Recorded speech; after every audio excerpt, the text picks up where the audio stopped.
Salut à tous, bienvenue sur InsideEVs.fr. Aujourd'hui, nous sommes au parc presse Renault à Boulogne-Billancourt. C'est là qu'on vient chercher les voitures pour les essais, que Renault nous prête les voitures pour les essais. Et justement, aujourd'hui, nous venons prendre celle qui est juste à côté de moi.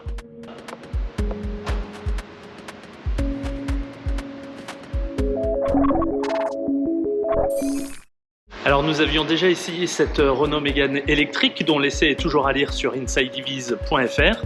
Aujourd'hui un test un petit peu particulier puisque nous avons décidé de simuler un trajet type, c'est-à-dire que nous allons prendre la voiture ici à Boulogne pour aller jusqu'à Reims et puis nous reviendrons ce soir rendre la voiture ici même à Boulogne-Billancourt. Donc un trajet avec tout ce que ça comporte évidemment, la planification du voyage dans la voiture mais également via une application ABRP. Peut-être que ça peut vous intéresser, une application qui est dédiée au voyage en voiture électrique.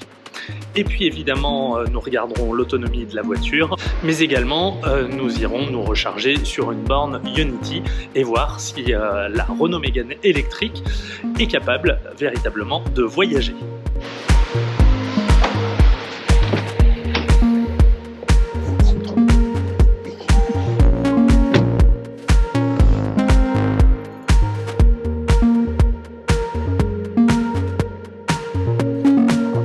Donc me voilà au volant de cette Mégane E-Tech qui ici est en version EV60, donc c'est la version qui a la plus grande autonomie. Elle est donnée pour un peu plus de 400 km, 430 km à peu près d'autonomie.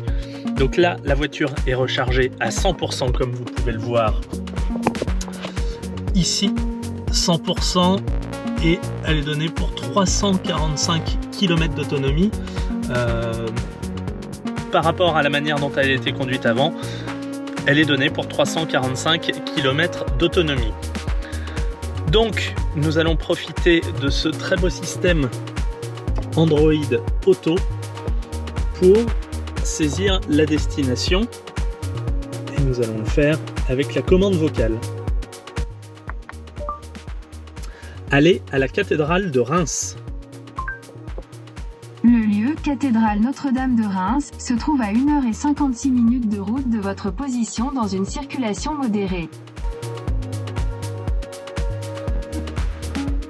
Donc là c'est marqué qu'à l'arrivée à la cathédrale Notre-Dame de Reims, la voiture aura 42% d'autonomie et que si on fait le retour, on sera à 0%, donc nous serons effectivement obligés de recharger au moins sur le chemin retour.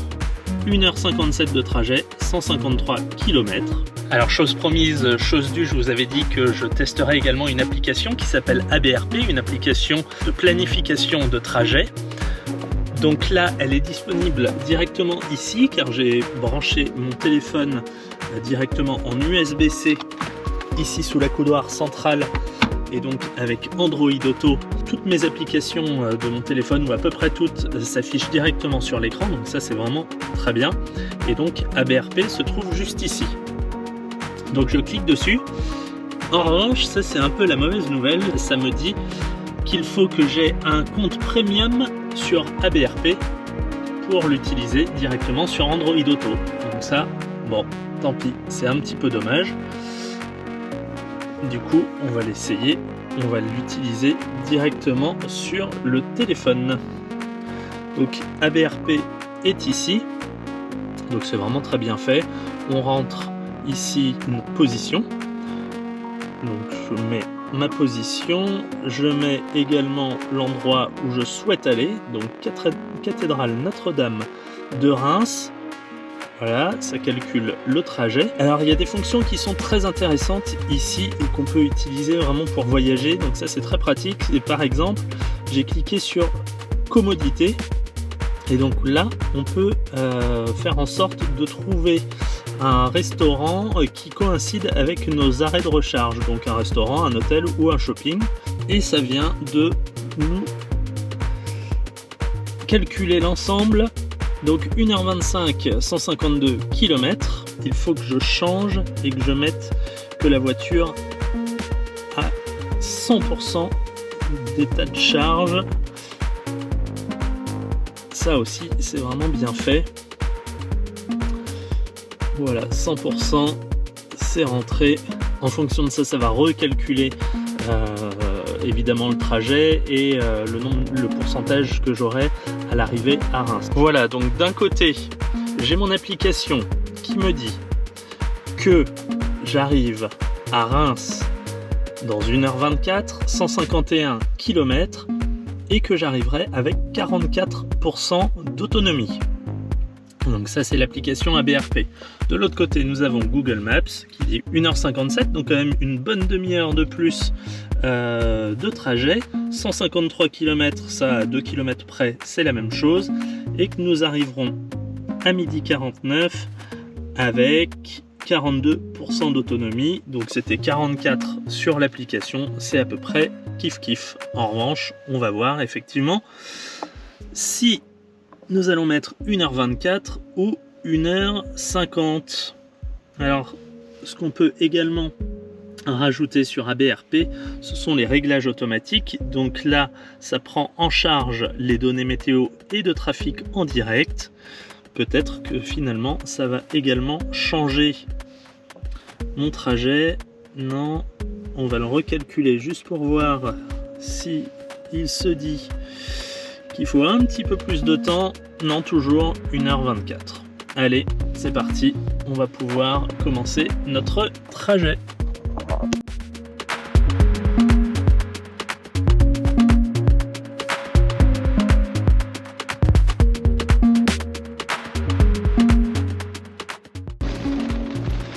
Bon, alors voilà un premier arrêt à peu près à mi-chemin sur la route, donc entre Paris-Boulogne et Reims. Une route pas agréable du tout, il pleut à verse, vraiment des trompes d'eau. Nous roulons à une vitesse légèrement inférieure à ce que l'on peut rouler par temps sec, vraiment, parce que là les voitures et les camions sur l'autoroute laissent des gerbes d'eau. Il y a des moments où on voit absolument rien, donc on a baissé la vitesse entre 110 et 115 km/h au lieu des 130 km/h sur l'autoroute. On est sorti de Paris évidemment avec son lot de bouchons, un demi-tour de périphérique vraiment très bouché. Et donc là, le système, donc Google Maps me dit qu'il reste 83 km, 50 minutes encore de trajet pour une arrivée à 12h59. Alors je me suis arrêté il y a déjà quelques minutes, ça me disait 12h55, donc on est à 2-3 minutes près, ce qui était déjà proposé dès le départ. Donc voilà, donc ça c'est plutôt une bonne nouvelle. 40%, on a perdu quelques pourcents aussi par rapport à ce qui était annoncé au départ. On était censé arriver autour de 43% me semble-t-il. Pour ce qui est de la consommation, hop, le système nous dit qu'on a déjà parcouru 68 km, vitesse moyenne de 51 km/h et une consommation moyenne électrique de 20,1 kWh au 100 km. Bon, il est vrai qu'il ne fait pas non plus très chaud, 5 degrés. Et puis, comme je vous dis, beaucoup de vent et beaucoup de pluie, ça n'aide sûrement pas à avoir une bonne consommation. Alors, je peux également regarder le score de mon éco-conduite. Félicitations, vous avez une conduite éco, 77 sur 100. Accélération, je suis à 3 étoiles sur 5, donc peut mieux faire. Et anticipation, 5 étoiles sur 5, ça c'est pas mal. Juste un dernier petit point avant de repartir, j'en profite pour vous parler de ce rétroviseur intérieur entièrement numérique. Donc c'est vrai que c'est plutôt pas mal en ville par exemple, on voit vraiment bien. Mais alors là, sur l'autoroute, dans les conditions dans lesquelles je conduis aujourd'hui, avec les gerbes d'eau que la voiture engendre en roulant sous la pluie, eh bien il faut bien avouer qu'on voit vraiment pas grand chose. La caméra est située juste au-dessus de la plaque d'immatriculation, donc vraiment très bas. Il aurait sans doute mieux valu la mettre directement sous la casquette arrière en haut du haillon, parce que là vraiment il y a des moments sur la route, on ne voit rien. Juste des petits points lumineux avec les phares des voitures qui arrivent derrière, mais je me fie davantage aux rétroviseurs extérieurs qui eux ne sont pas des caméras.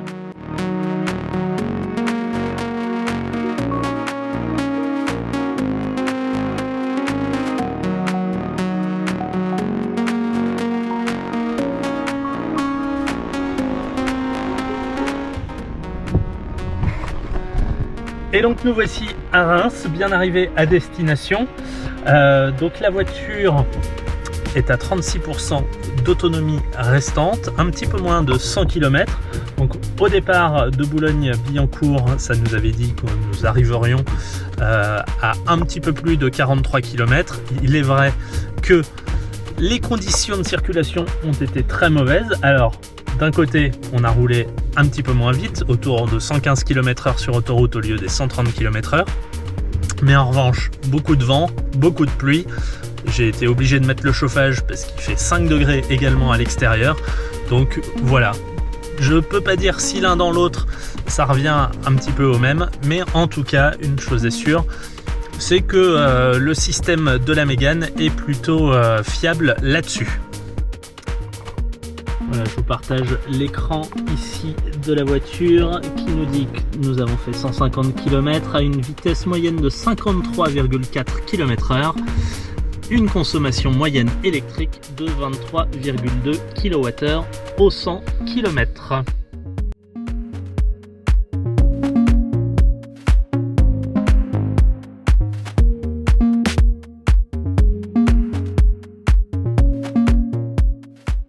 Bon allez, c'est reparti donc dans l'autre sens. On est à Reims, on repart direction Boulogne-Billancourt. Et donc je viens de taper l'adresse directement dans le système. Et ça me demande arrêt pour recharge parce que sinon j'arrive à 0%. Et donc là, on peut effectivement choisir assez facilement à quelle station on veut s'arrêter. Et donc là, je vais choisir une station Ionity pour recharger au maximum. Voilà, donc c'est très simple, ça me dit qu'on y est dans 11 minutes. La station Ionity permettra de recharger alors pendant 50 minutes, ce qui est très bien puisque je n'ai pas encore déjeuné et que ça me permettra de déjeuner sur place. Donc c'est vrai que 50 minutes pendant un voyage, ça fait un sacré arrêt, mais il faut toujours essayer quand on voyage en électrique de coupler ça avec le moment du repas, c'est toujours assez pratique. Et donc ensuite, on repart, 16h45 arrivé à Boulogne-Billancourt avec 29% d'autonomie, un trajet de 2h42, donc charge incluse, 153 km. Alors on essaye de faire la même chose avec ABRP, donc je viens de rentrer mon point de départ, j'ai mis ma position. Et le point d'arrivée, c'est-à-dire Renault à Boulogne-Billancourt. Donc j'ai également rentré dans l'application le fait que la voiture soit désormais à 35% d'autonomie. Et donc ça me dit de m'arrêter de la même manière que Google Maps. Ça me dit de m'arrêter également à la borne Ionity de Gueux. De recharger 8 minutes pour passer de 32% à 64%. Et donc arrivé à 15h52. Alors il est vrai que l'application ABRP n'est pas connectée au véhicule, mais semble quand même très optimiste sur les temps de trajet. Ça me dit 1h40 de temps de trajet, ce qui est bien moindre par rapport à ce que me propose de faire Google Maps. Allez, c'est parti, on va voir lequel a raison.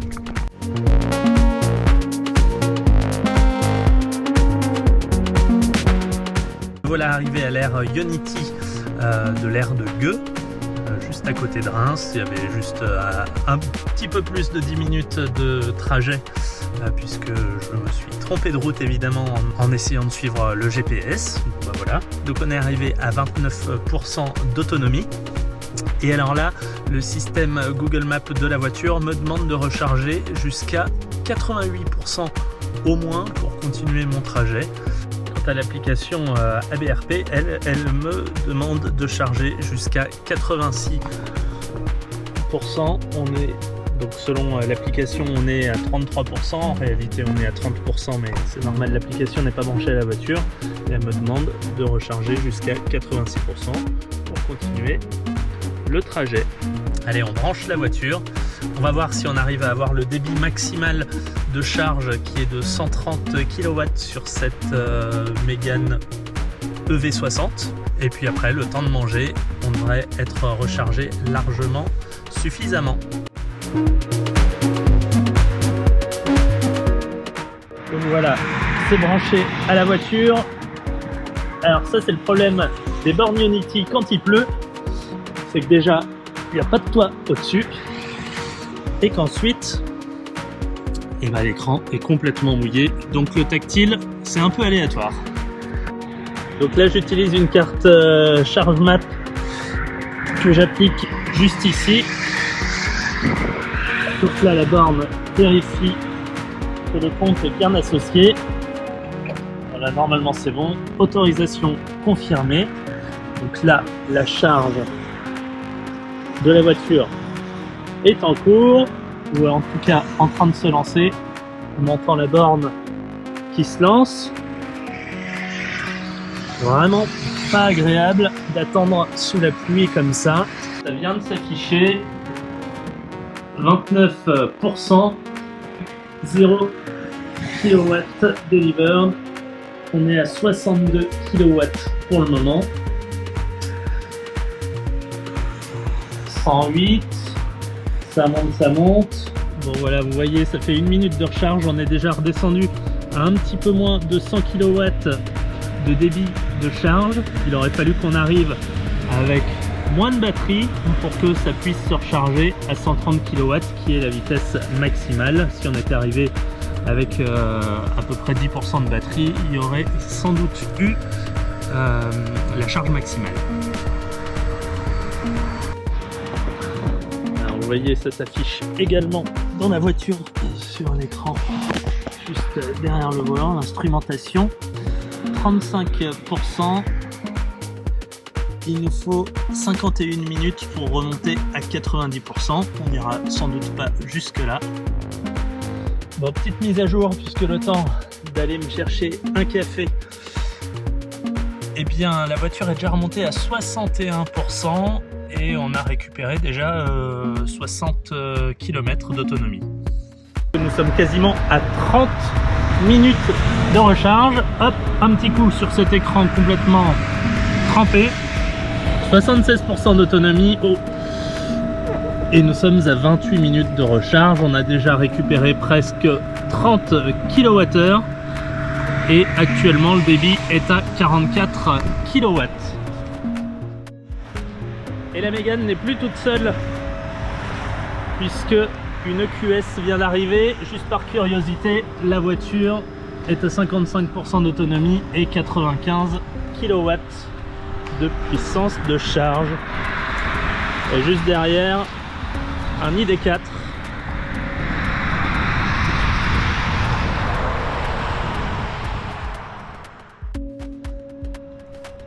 Donc 30 minutes qu'on charge et encore 15 minutes pour arriver jusqu'à 90%. On est à 194 km d'autonomie, 77% de batterie. Donc là, théoriquement, on a largement de quoi repartir et atteindre notre destination. Bon, donc là, c'est assez intéressant puisque j'étais en train de regarder l'application ABRP. Donc vous voyez, je me suis rechargé, donc là j'ai 83% d'autonomie. Et l'application ABRP, elle, pense que j'ai 86% d'autonomie actuellement, vu le temps que j'ai mis pour ma pause ici à la station Ionity. Donc c'est vraiment très très fiable pour une application qui n'est quand même pas branchée à la voiture et donc qui n'a aucune information provenant de la batterie. C'est quand même très très fiable. Quand on reprendra la route, le temps d'arriver à destination, nous arriverons à 33% d'autonomie, tandis que la voiture, elle, me dit que j'arriverai à destination avec 29% d'autonomie. Donc là aussi, l'application ABRP est très très proche de l'application Google Maps qui, elle, je le répète, est branchée à la batterie et branchée à la voiture. Bon, allez, on a largement de quoi repartir. Notre trajet est de 144 km et vous voyez, là j'ai 214 km d'autonomie, 215, donc on va aller se débrancher. Une fois de plus, il faut tout faire sous la pluie. 85%, 35 kWh récupérés, 37 minutes de charge. On appuie sur Stop. Donc là vous voyez, il a fallu que j'appuie 5 fois pour que l'écran tactile comprenne. On se débranche.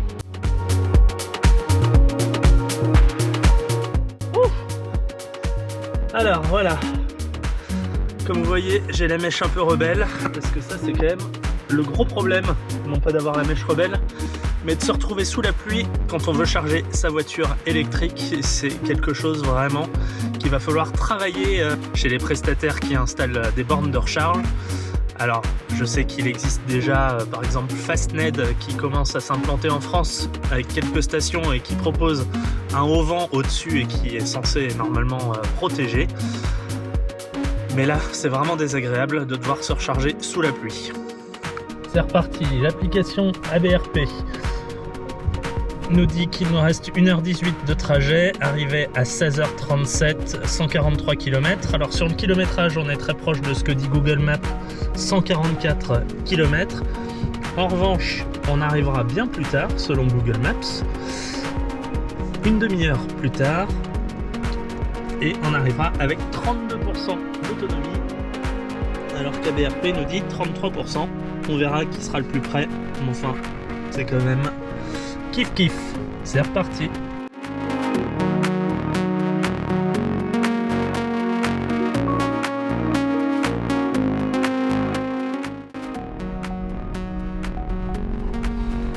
Et ouais, ça y est, les bouchons, on arrive près de Paris un vendredi soir. Alors la bonne nouvelle, c'est qu'il pleut un petit peu moins. Enfin, il pleut même plus. Juste un petit point rapide avant d'en faire un définitif une fois qu'on sera arrivé à destination. Donc là, la voiture m'indique que j'ai 33% d'autonomie, 82 km d'autonomie encore, donc 32%. C'est ça qui m'intéresse ici, puisque regardez sur l'appli ABRP.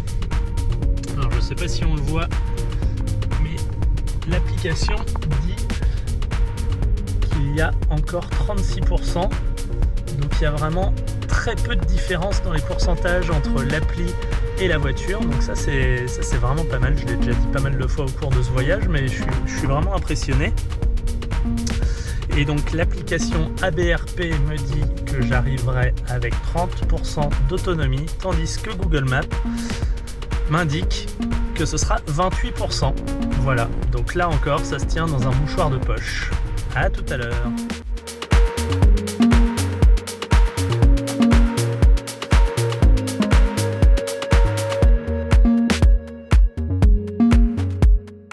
Et nous voici donc arrivés enfin à destination. Toutes les bonnes choses ont une fin.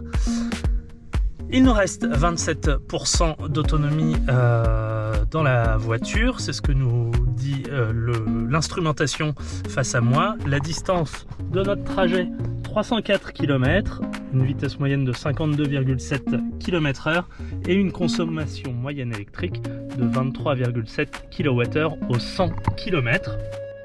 Alors évidemment, cette consommation est relativement élevée, mais aujourd'hui, nous avons fait quasiment que de l'autoroute. Et si on rapporte ça aux 60 kWh de la batterie, ça nous donne une autonomie qui est d'environ 260 km. Alors un dernier petit point sur l'application ABRP, puisqu'elle nous dit que nous sommes arrivés avec 33% de batterie, 33% contre les 27% que nous affiche la voiture. On n'est pas très très loin, surtout pour une application comme ça qui n'a pas pu prendre en compte les différents facteurs de conduite. Donc vraiment cette application ABRP paraît vraiment très efficace. Et il est clair qu'on le laissera pour de nouveaux voyages, parce qu'elle est plutôt bien faite sur des trajets peut-être un peu plus longs qui impliqueront de s'arrêter pour manger, pour recharger une ou deux fois. Dernier petit mot sur cette application, puisque en réalité elle permet également via l'achat d'un petit boîtier d'être directement relié à la voiture si besoin. Donc ça aussi c'est quelque chose qu'il faudra peut-être tester un jour et qui permet d'affiner forcément toutes les données de l'application. Par rapport à ces données qui sont affichées dans l'instrumentation de la voiture, c'est vrai que à la fois l'heure d'arrivée mais aussi l'autonomie sont plutôt très précises dans ce système Google Maps via Android Auto qui est intégré à la Mégane électrique. Et donc ça, c'est assez rassurant aussi pour pouvoir voyager l'esprit tranquille et croire ce que nous dit la voiture, même au point de départ.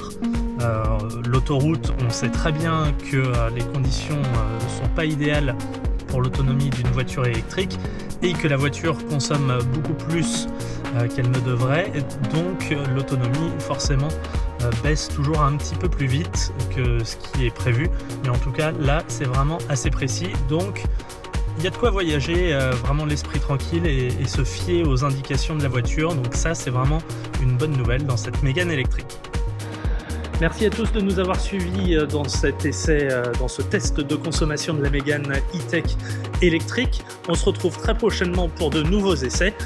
En attendant, n'oubliez pas de vous abonner à la chaîne, mais également d'aller voir notre site internet insideevis.fr. À très vite pour de nouveaux essais.